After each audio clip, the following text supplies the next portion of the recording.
Hey guys, Ron Musgraves, Pressure Washing Institute Contractors First. How are you doing, Kris? I'm here with my buddy Kris Cook from KC Power Wash out in California, also known AKA $10 million Man. What are you doing tonight, man? I'm cooking some tri-tip, man. I got three boys. I'm on dad and dog duty. So I got the smoker going. The tri-tip's around 120, and we're gonna grub down with the new dog. 120. Man, I wish I could get you got to teach me how to do that, man. I don't know how to get my grill. Yeah, I only turn that thing on and it's hard to control it, man. It's crazy. What kind of grill you got? I got a turbo. What do you got? Mine's called a Rec Tech. It's I don't know, one of the Traeger knockoffs from like 7-8 years ago. It's overdue. It's time for an upgrade. Yeah. Well, I think I got the best grill I've ever had, but it still doesn't. You ever know they just don't cook evenly. That's the only thing I bitch about when I'm grilling, But if you do enough of it, I guess I know that the center of my grill is the hottest, Dude, you got to get if you don't smoke tri-tip, it's my personal favorite. It takes about an hour 40 minutes for us on this little thing, and it comes out perfect every time. Only an hour and 40. That sounds like something I could do. That all night stuff, I'm not all for that. Forget that stuff. And it beeps me when it's ready. Take your meat off the grill so I can be walking around doing anything. That is awesome. Well, guys out there, Kris and I came live because on Monday, we're gonna be going live, and it's about the event you're doing in Massachusetts. I guess you guys nicknamed it the Massachusetts Masterminds, right? I can hardly say that. It's like a tongue twister. And you're doing that thing with Jake Benjamin. Mr. Jake Benjamin. Jake flew out. Jake flew out last year, and he's growing in he's switching some of the sales model. Hopefully I don't share too much. It's his story to share, but they're switching up some of the model. He heard we're doing some of these things pretty good. We just hit it off. I loved Jake. I'd always followed him online. He's so good online, but to have someone who just takes action like that, buys a plane ticket and says, sure, I'll see you tomorrow. He literally just hopped out, and then we spent 12 hours together, and he partied in Laguna, I think, for a few days. And he's going to do it again in like 2 weeks. We're going to go hit some golf balls. He got into golf, I think, because he watches me on my sim in my garage all the time, hitting golf balls all day. Nice. What kind of simulator you got? Dude, I got a cheapo SkyTrack, and it just took a crap on me. So I'm going with this upgrade on a new gaming computer and this like ceiling mounted XO2. If you're a golf nerd in the sim world, it's I'm going better class this next round because the SkyTrack got me for like I've done the simulation. I've gone to places like, not the PGA store, they have them, you know what I mean? And I've hit them there. And it was so long ago, you used to hit the tarp, you know what I mean, in front of you. The ball would hit a tarp, and then that would determine like the speed and, the distance and where you actually went. I'm sure it's better now. But these golf simulation places, dude, are dropping. They're all over the place, man. They're like Circle K's now. Dude, the future of golf is indoors. You can play around in 40 minutes. You got them now where you can connect with your buddy and you can play remotely. The same stuff we're doing right here. Imagine us just drinking a beer in the mini split comfort of our own garage door, and just getting around and shooting the breeze. Yeah, that is where it's at, man. It's crazy stuff. They built one out here that's got it's like 8,000 square feet, and they got 32 pickleball courts. Not pickleball courts, bag courts. They're playing bags, they're throwing darts, and they're hitting golf balls. It's crazy. My coach is actually moving towards that model because he's got one of those little light industrial bays, and he says he's going more entertainment route with archery and all the other stuff. Because he's tired of grinding out lessons with hacks like me. He was great. I loved him. I dropped like 13 strokes in like 15 months. But part of that was lessons. Part of that was like access to golf in my garage, which is what makes golf difficult, What I try to do is in golf, I try to get under 100 on 18. And when I play, when I bowl, I try to get over 100. Those are my goals as far as golf and bowling go. Now, if you get me on a pool table, you can't win. But, I'm not betting any money on golf or bowling. That's good. Unless you spot me some strokes. And if you give me a stroke a hole, I'll play one-handed. You know what I mean? That's okay. Because I found out that's pretty strong to give somebody a stroke per hole. Dude, it's tough to beat. when that handicap, I've been on this side of it now for some of my matches with my buddies, and puts the pressure on, that's for sure. Yeah.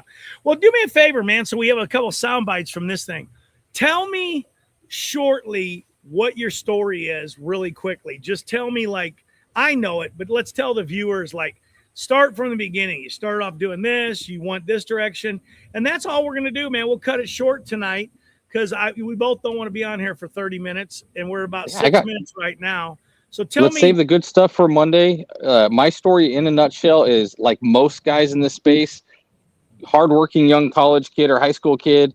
I was in my sophomore year of college. I spilt some paint, rinsed it down a storm drain, got fined $5,500 at my last day of my sophomore year of college. That summer, I had to pay dad back, and I started going door to door washing windows. And that was 2006. I carried a window washing hobby with me through college and started going into the pressure washing route around 2011, like a lot of window cleaners flip, you know?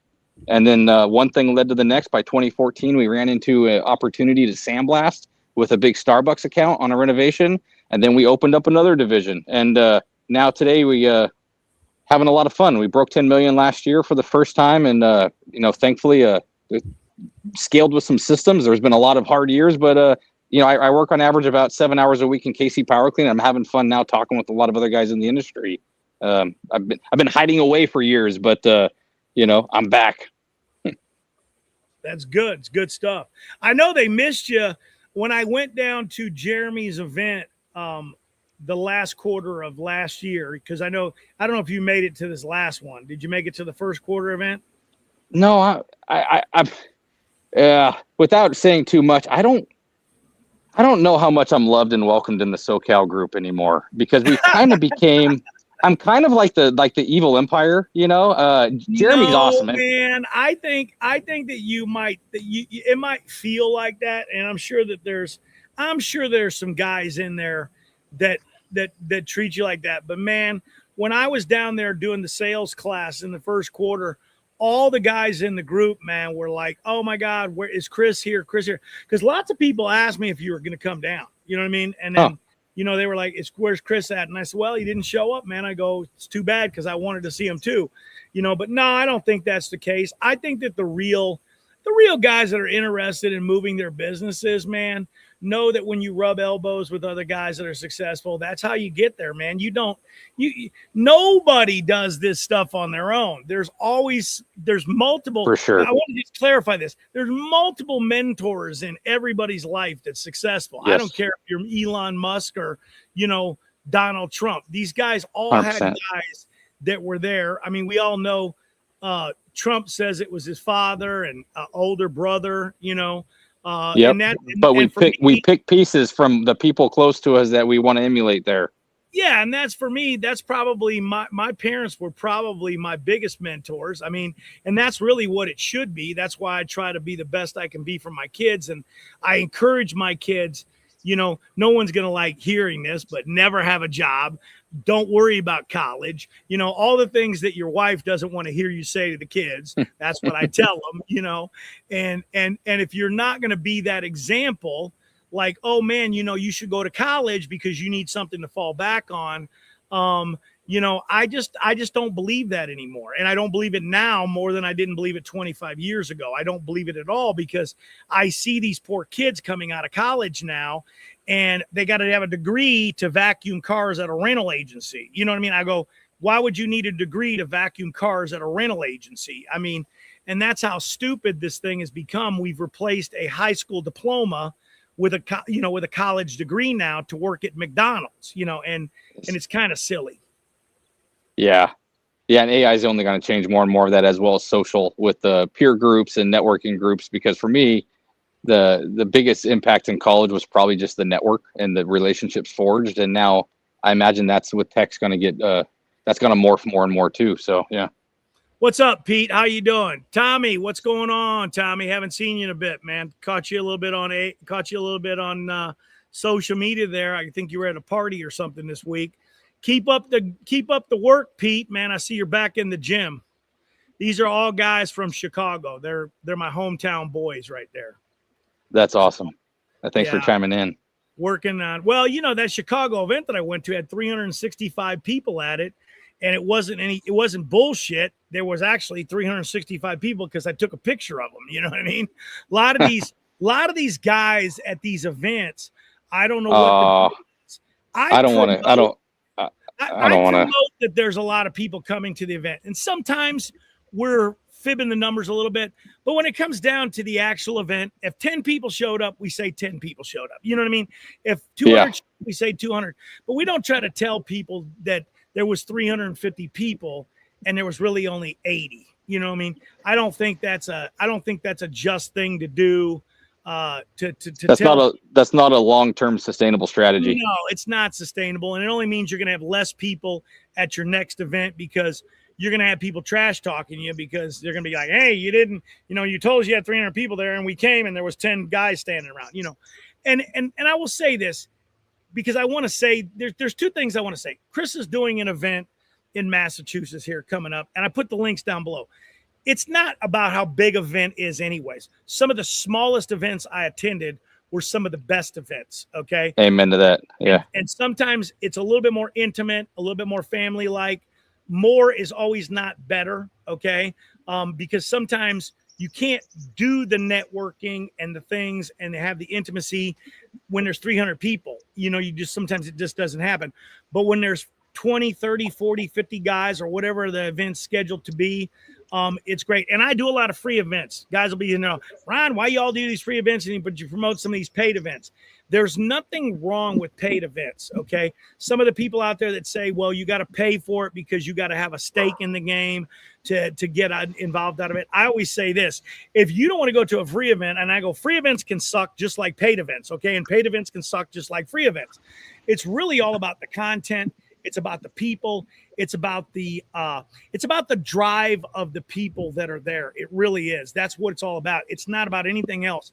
Because if you go to an event and there's a drive and the people really want you to succeed, whether it's paid or whether it's free, you're going to make things happen. And let me speak to that because that touches, I've been to conferences where keynote guys bombed and they've shipped in emergency keynote guys that 6 hours later try to save the conference. Because to your point, man, it's going to depend on the people. That's why we're capping it at as many we can fit into Benjamin's Power Washing's headquarters, which we estimate to be between 40 to probably 48. It will not be bigger than that. If there's enough demand and people want to do it and run it back, we'll find another date later in the future to do that, probably months down the road. But I want to speak really quickly to Jake Benjamin. This guy's really impressed me in the last 6 months getting to know him. The guy's doing like 38% profit. Sorry, Jake. I don't know if I'm supposed to share that or not, but it's insane how profitable he's doing at I think $4 or $5 million bucks. Like he is so involved. He's good. Another guy there, Caleb Winninger. I think Caleb, I've had a man crush on since like Conquer days. The guy is one of the cleanest thinkers I've ever met in my life. I have so much respect for how he processes information, the questions he asks, and how he works with people, especially through financial strategies. But he's so much more than just finance. And the AI stuff is going to blow your mind that he's. And then Luke, if you know Luke Abbott, you'll recognize the biceps. But Luke's going to crush it. I'm so excited to hear. Literally, I don't know if I'm going to go last or not. I think that's what the agenda might say. But I'm going to have my pen and paper out as much time. So Jake better bring in an MC to host the event because I'm going to be taking notes from these guys. That's awesome. That's awesome stuff. Well, if you guys want to know a little more about the event, like I said, there's a link down below. You can at least check it out. Like I said, it's a paid event, and I support Kris. We've known each other almost 20 years, way back at the Pressure Washing Institute, as you guys can see right up there. That's where we met each other. The old bulletin boards. And we've all been, he and I have been networking ever since. He's helped me. I've helped him. That's what it's really all about anyways. Once you start networking with folks, it's not about take. It's about, you got to give and you take. And all the guys out there, you need to really understand that it is about giving, because I'll tell you what, when you give, I can tell you this right now, you wind up getting more back. It really does. It's old cliche, but it'll come back tenfold to you, because when you share something with somebody else, they start sharing some things with you that maybe you didn't know. And I don't care if you've been in it 42 years like I have, you are always going to be able, if you're coachable, and I was about ready to say that before you took into that, you need to be coachable. You've got to come to these events and be coachable. Don't think you know it all. Don't think you're the smartest guy in the room. And you don't want to be the smartest guy in the room. You want to be in the room with people that are smarter than you. And everybody, you might not even learn something from these main speakers.